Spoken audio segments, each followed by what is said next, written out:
ठिकाणी माझे वर्षावासानिमित्त आणि भीमनगर म्हणजे आपलं मोठं घर आहे।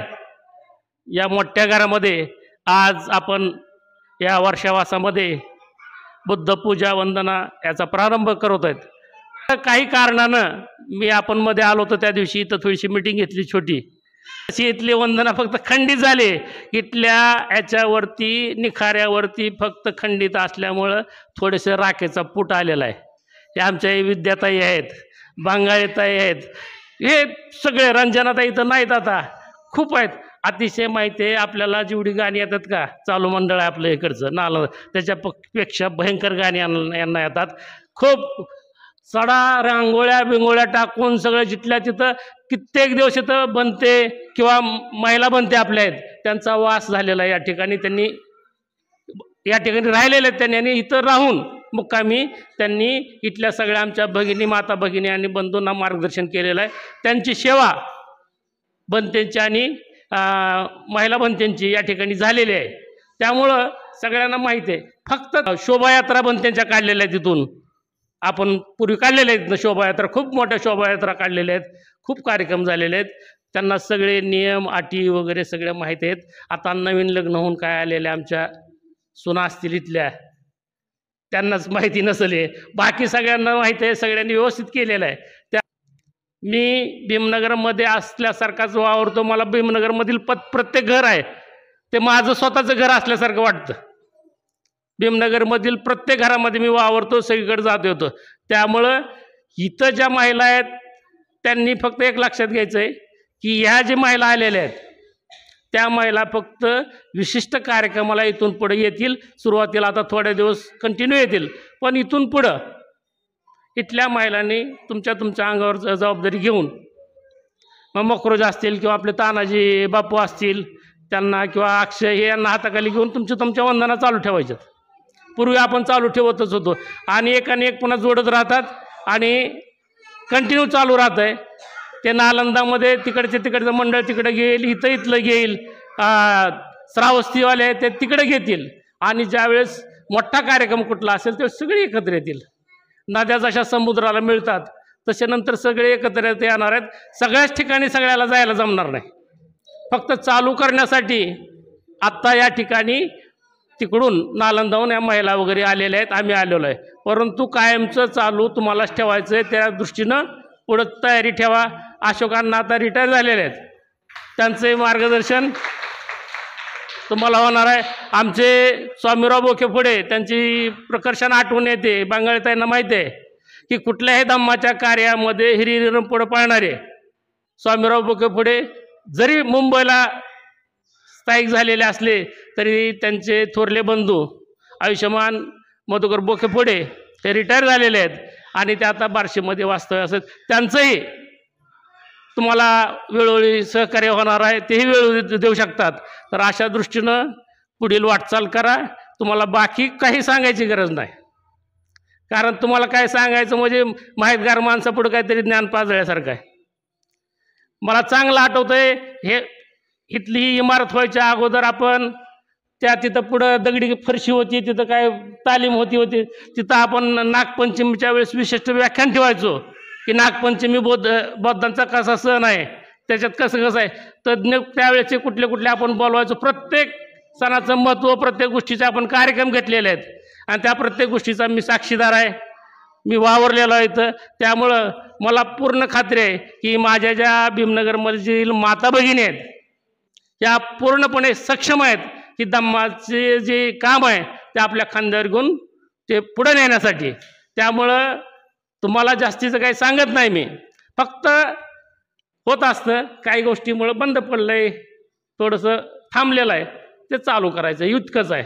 आता वर्षावासाबद्दल तर सर्वांना माहीत आहे, आषाढ पौर्णिमेपासून आश्विन पौर्णिमेपर्यंतचा जो कालावधी आहे त्या 3 महिन्याच्या कालावधीमध्ये पाऊस भरपूर असल्यामुळं आणि प्रवास करणं गौतम बुद्धाच्या काळामध्ये कठीण असल्यामुळं, आणि त्या काळातल्या काही लोकांनी आक्षेप घेतला होता। खरं कारण ते आहे, प्रवास करणं कठीण होतं, पूर यायच्या नद्यांना, आणि भिक्खूचे संघ खूप मोठे होते, ते सतत चारिकासाठी आणि ह्याच्यासाठी फिरत राहायचे. त्यांना 2-3 दिवसापेक्षा एका जागी थांबायला परवानगी नव्हती, त्यामुळे सतत फिरत असायचे आणि पूर यायच्या नद्यांना वाहून जायचे. कोण विच्छू काटा याचा दंश व्हायचा, त्याच्यात पण मरायचे. अशा पद्धतीनं जीवितहानी व्हायची. आणि दुसरी महत्त्वाची गोष्ट मध्ये वर्षा ऋतूमध्ये नवांकुर फुटतात, जमिनीतून कोंब फुटतात, नवे पालव्या फुटतात आणि पिकाची पेरणी होते आणि खूप मोठे भिक्खू संघ होते. एकदा जर ते निघाले तर ते शेकडो हजारो भिक्खूच्या संघ निघायचे. आणि मग काय व्हायचं, त्यावेळेस लोकांनी पेरणी केलेली आहे त्या शेतातून जर चालले ते, तर त्या शेतातील जे अंकुर आहेत जे फुटत होते ते पिकाला, ते दबले जायचे, पिकं नष्ट व्हायची. आणि मग त्याची सुद्धा तथागतांकडे काही लोकांनी तक्रार केली होती की पावसाळ्यामध्ये निसर्गाच्या विरुद्ध तुमचा संघ वर्तन करतोय. पशु पक्षी सुद्धा पावसाळ्यामध्ये घरटं करून किंवा खोपा करून एकाच ठिकाणी थांबतात, परंतु तुमचा जो भिक्खू संघ आहे तो सतत भ्रमंती करतोय. आणि निसर्गाचा जो नियम आहे की वर्षा ऋतूमध्ये एका जागी थांबावं, त्याच्या विरुद्ध आचरण करतो. निसर्गाला त्याच्यामुळे हानी पोचते. तर अशी निसर्गाला हानी पोचू देऊ नका.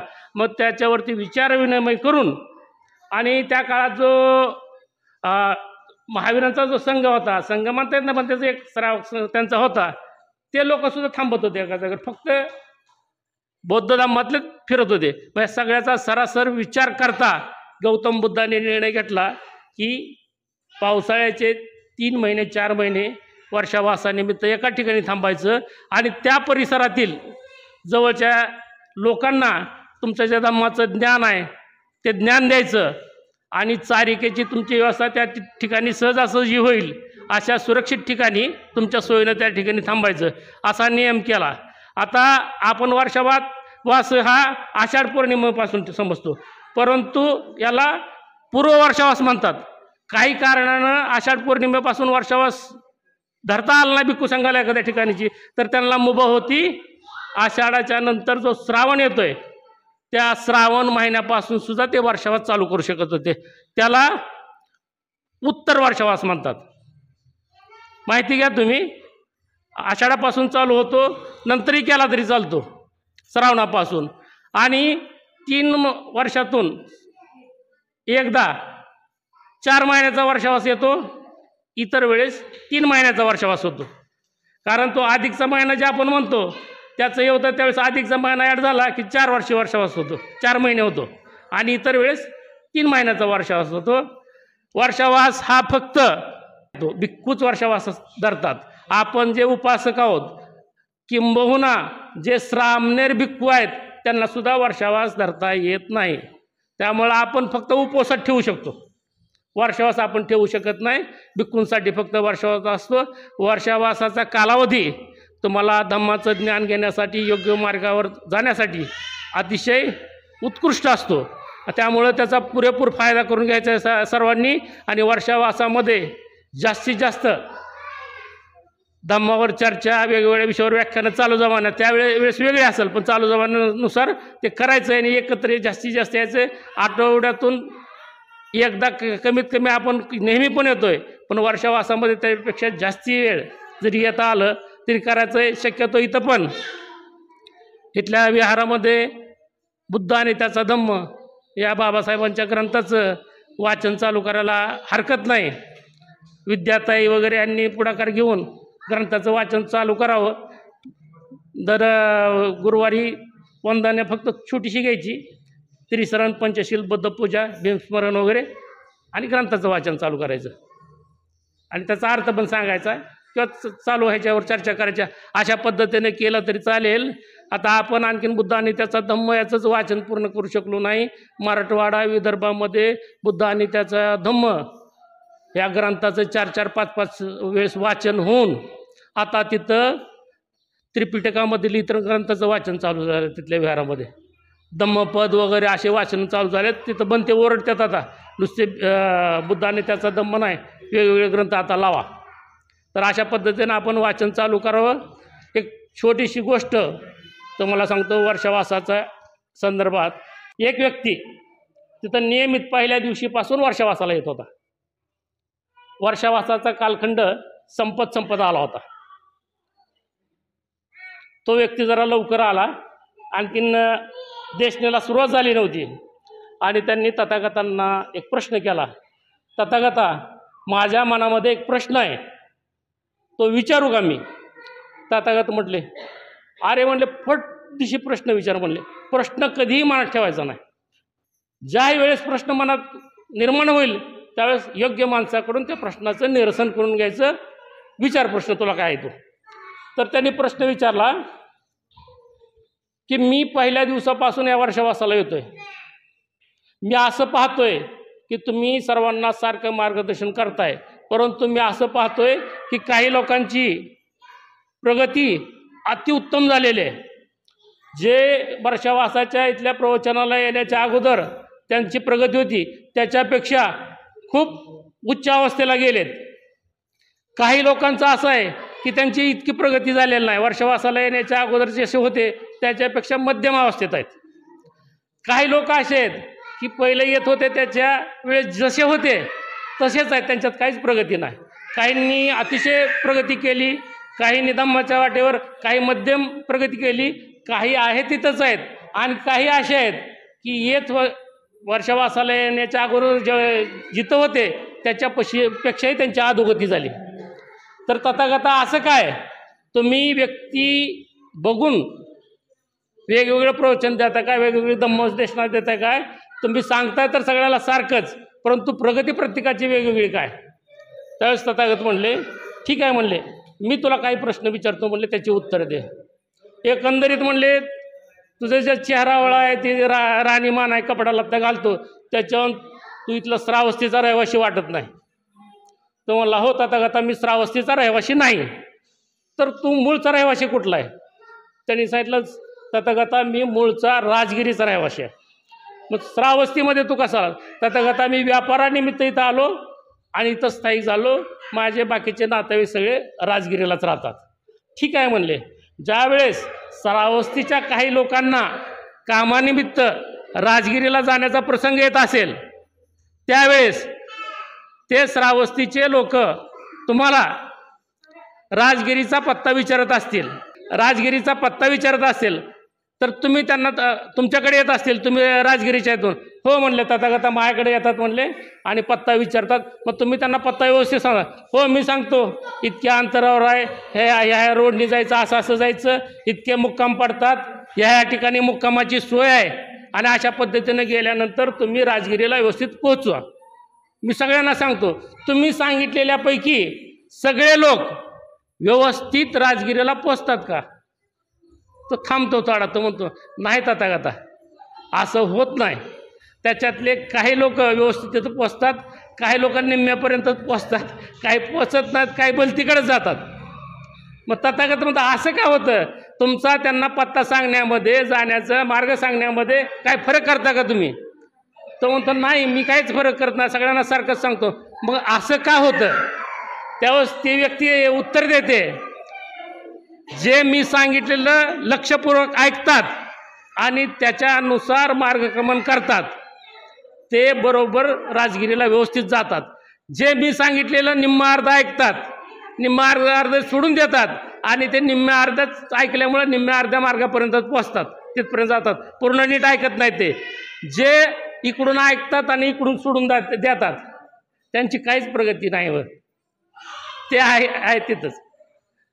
आणि जे मी मार्ग सांगितला आहे ते नीट ऐकतच नाहीत म्हणून भलतीकडे निघून जातात, ते अधोगतीला तिसरीकडे जातात. तर तथागत म्हणले, तुझं जसं आहे तसंच माझं आहे. मी धम्म सगळ्यांना सारखाच सांगतो, परंतु ते कसं ग्रहण करतात आणि त्याच्यावर आचरण कसं करतात त्याच्यावर त्यांची प्रगती अवलंबून आहे. तेव्हा एक लक्षात घ्यायचं आहे की सर्वांनी धम्माच्या मार्गावर योग्य पद्धतीनं चालण्याचा प्रयत्न करायचा आहे, त्यानुसार आपलं वाटचाल ठेवायचे. धम्म सर्वांचा आधी कल्याणकारी आहे, मध्य कल्याणकारी आहे आणि अंत्य धम्मामध्ये कल्याणकारी होतं आहे. त्यानुसार आपली वाटचाल ठेवायची आणि त्यानुसारच हे करायचं आहे. आता इथं ज्या महिला आहेत त्या महिलांमध्ये काय आता यांना वंदना येत नसतील, वंदना येतात का नाही याला काही महत्त्व नाही. पटिशन गौतम बुद्धाच्या भिक्खू संघामधील एक भिक्खू होते, वयस्क होते.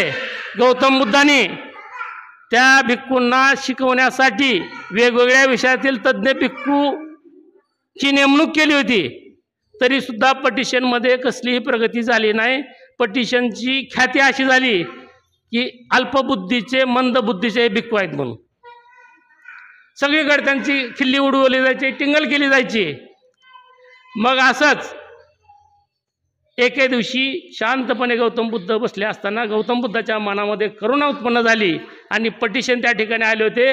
गौतम बुद्धांनी पटिशनांना एक गाथा शिकवली आणि पटिशनाची ती गाथा इतकी अवगत झाली पटिशनाला की तिथंच ते गाथा शिकत असतानाच पटिशन अर्थपदाला गेले. हे बाकी कोणालाच माहिती नव्हतं.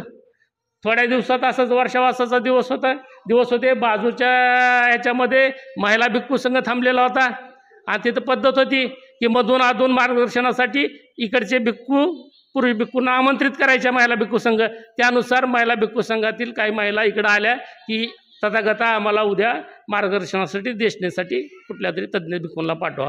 तथागत म्हणले ठीक आहे पाठवतो. तथागतांनी म्हणले उद्या तुमच्याकडं मार्गदर्शनासाठी पटिशन येतील. त्या महिला भिक्खू खूप नाराज झाल्या. त्यांना माहिती नव्हतं तथागतांनी शिकवलं, ह्यांना अर्थपद प्राप्त झालं काहीच म्हणतं. ते म्हणले तथागतांनी असं का केलं बरं? ज्या भिक्खूंना काहीच येत नाही, मंदबुद्धी म्हणून प्रसिद्ध आहेत, असे भिक्खू आमच्याकडे पाठवत आहेत, असं का बरं तथागतांनी करावं? त्या गेल्या, त्यांनी त्यांच्या संघात सांगितलं. म्हणले आपण त्यांचा सत्कार करू, त्यांना भोजनदान वगैरे देऊ, सगळं करू, परंतु त्यांची थोडी मजा करू. ज्यावेळेस ती गाथा वगैरे एखादी काय म्हणते त्यास उलटी म्हणू, असं करू तसं. त्या यंग होत्या, तरुण होत्या, त्या गेलेल्या त्या भिक्खू होत्या महिला. त्या ठरलं त्यांचं. ठरल्याप्रमाणे दुसऱ्या दिवशी पटिशन गेले. त्यांनी त्यांचा यथोचित सत्कार केला, त्यांना भोजनदान वगैरे दिलं. पटिशन देशनेसाठी तयार झाले. पटिशनाने पहिलं वाक्य उच्चारलं, मी अल्पबुद्धीचा भिक्खू आहे. अलीकडेच तथागतांनी भगवान गौतम बुद्धांनी मला एक गाथा शिकवलेली आहे आणि ती गाथा मला ज्या पद्धतीने समजली त्या पद्धतीनं मी तुम्हाला सांगण्याचा प्रयत्न करतो. कृपया त्याचा तुम्ही स्वीकार करावा. आणि पटिशनाने ती गाथा त्या महिला भिक्खू संघाला सांगायला सुरुवात केली. पटिशनांना इतकी ती गाथा ही झाली, त्या एका गाथेवर त्या अर्थपदाला गेलते की महिला भिक्खू संघ एकदम मंत्रमुग्ध झाला. असं वाटत होतं त्यांना की हे तथागतच बोलत आहेत. तथागताच्या मुखातून ज्याप्रमाणे शब्द पडतात त्याप्रमाणे गाथा पटिशनांनी सांगितली. त्या ठिकाणीच काही महिला भिक्खू होत्या ना, त्या पुढच्या सुधागामी वगैरे अशा पदाला गेल्या, वरच्या पदाला गेल्या. ते गाथा ग्रहण करता करता आणि गाथा संपल्यानंतर सुद्धा त्या अतिशय भावुक झाल्या, मंत्रमुग्ध झाल्या. त्यांनी त्यांचा साधुवाद केला. पटिशन तिथून आले. दुसऱ्या दिवशी अजातशत्रू राजाच्या इथं त्यांना जेवणाचं निमंत्रण होतं भिक्खू संघाला. त्या ठिकाणी जात असताना भिक्खू संघाबरोबर दरवाजावर पटिशनांना अडवण्यात आलं. पटिशनांना त्यांचं पात्र घेऊन चालण्याचा मान होता. वय वाढल्यानंतर गौतम बुद्धाचं जे भिक्षापात्र होतं ते त्यांचे बरोबरचे कोणतरी भिक्खू वागवायचे. सुरुवातीला वागवत नव्हते. मग त्यावेळेस पटिशनांचा मान होता. ते एकदम तथागताच्या मागं चलत होते. त्यांच्या हातात तथागताचं भिक्षापात्र होतं. तरी देखील त्या राजवाड्याच्या दरवाजावर जे द्वारपाल होते त्यांनी त्यांना अडवलं पटिशनला आणि गौतम बुद्धाच्या भिक्खू संघाला जावं म्हणले. मग ते म्हणले असं का? तर म्हणले आमचा राजा आयत खाऊ व्यक्तींना फुकट जेवण घालत नाही आणि तुमची तर कीर्ती आहे की तुम्हाला काहीच येत नाही, तुम्ही नुसते भिक्खू संघात आहे. ठीक आहे म्हणले. गौतम बुद्ध थोडे थांबले, पुढे गेले. गेल्यानंतर तिथं सगळं झालं. भोजनाची वेळ झाली. राजा आणि राणी त्यांना भोजनदान देण्यासाठी सिद्ध झाल्या. आता याच्यातला म्हणजे बोधकथेसाठी ज्या गोष्टी आहेत त्या अंधश्रद्धेचा भाग सोडून द्या, यातला मतितार्थ लक्षात घ्या. आणि ज्यावेळेस भोजनाची वेळ झाली, राजा राणी भोजनासाठी त्यांना अन्नदानासाठी तयार झाल्या, त्यावेळेस एक हात तिथं आला आणि त्या हातामध्ये तथागतांचं भिक्षापात्र होतं. राजा आणि राणी आश्चर्यचकित झाले. म्हणले हा हात कोणाचा आहे? हे कसं शक्य आहे? तथागत म्हणले हा पटिशनचा हात आहे आणि माझं भिक्षापात्र आहे. त्यामुळे कसं शक्य आहे? पटिशन तर म्हणले त्यांना सिद्धी प्राप्त नाही, काय नाही, त्यांना काही येत नाही, आणि कसं शक्य नाही म्हणले पटिशनला अर्थपद प्राप्त झालंय आणि पटिशनला तुम्ही ह्याच्या राजवाड्याच्या बाहेरच अडवलंय. परंतु आता भोजनाची वेळ झाली आणि मी भोजन कसं करेल म्हणून ते मला माझं पात्र देण्यासाठी त्यांचा हात आला. त्यातला बोधकथेसाठी जे आहे ते सोडून द्या बाकी भाग. परंतु एक लक्षात घ्या, कोणाला किती येतंय ह्याला काही महत्त्व नाही. मी नेहमी सांगतो, तिकडच्या व्यवहारात पण सांगतो, कुणाला किती येतं ह्याच्यावर कमी लेखायचं नाही. गाता किती पाठ आहे त्या, आणि किती काय आहे, कसं म्हणतोय, काय म्हणतोय, काय नाही. तुमचं मन पवित्र पाहिजे, तुमचं आचरण शुद्ध पाहिजे, तुमचं धम्मापती निष्ठा पाहिजे, हे महत्त्वाचं आहे. गाता किती आहे त्यात, पाठ आहे का नाही का, काय करतंय, काय ह्याला घेणं देणं नाही. पटिशन जर एका गातेवर जर अर्थपद प्राप्त करू शकत असेल, त्यांना काहीच माहिती नाही बाकीच्या गाथा काय ते, तर आपल्याला का नाही? त्यामुळं आपण सुद्धा महिला मंडळानं विशेष लक्षात घ्यायचं. आपल्यामध्ये आपण कुठल्या गल्लीत गेलो, कुठल्या कार्यक्रमाला गेलो, आम्ही भीमनगरचे मंडळ आमचं इथलं आम्ही खूप जायचो दूर दूर, देवगाव, कुठं जामगाव रोड, सोलापूर रोड, सुभाषनगर आम्ही जायचो. अतिशय वेगवेगळ्या पद्धतीच्या महिला तिथं असायच्या. कोण कामातून आलेला असायचं, कोणाच्या साड्या अशा एकदम टापटीप नसायच्या. आमच्या महिला मंडळाच्या साड्या एकदम टापटीप असायच्या, आम्ही शिस्तीतच असायचो. कोणाच्या साड्या कामातल्या असायच्या, इथं आले ते तसंच आलेल्या असायच्या, हे आलेल्या असाय. त्यांना कमी कधी लेखायचं नाही. त्या त्यांच्या कामातून आल्यात, त्यांना आपल्यात सामील करून घ्यायचं. त्यांचे उच्चार थोडेसे असे तसे होत्यात, पाठ आहे नाही पाठ आहे, त्यांना हे करायचं नाही. आपण सतत ह्याच्यात आहेत म्हणून आपण ह्या पद्धतीने राहतोय, ते सतत ह्याच्यात नाही, त्यांच्या उद्योगात आहेत मग ते तसे असतात. कुणालाही कमी लेखायचं नाही, सगळे आपल्या बरोबरचे आहेत, अशा पद्धतीनं आचरण करायचं आहे. आज मला लांबत चाललंय, माझं थांबवतो. अतिशय आनंद होतोय, खूप खूप आनंद झाला आहे माझ्यावरती. आमच्या इथले वाघमारे गुरुजी, त्यांचा मी आवर्जून उल्लेख करतो. वाघमारे गुरुजी आणि आमच्या ओमनताई, त्याबरोबरच आमच्या बंगाळीताई,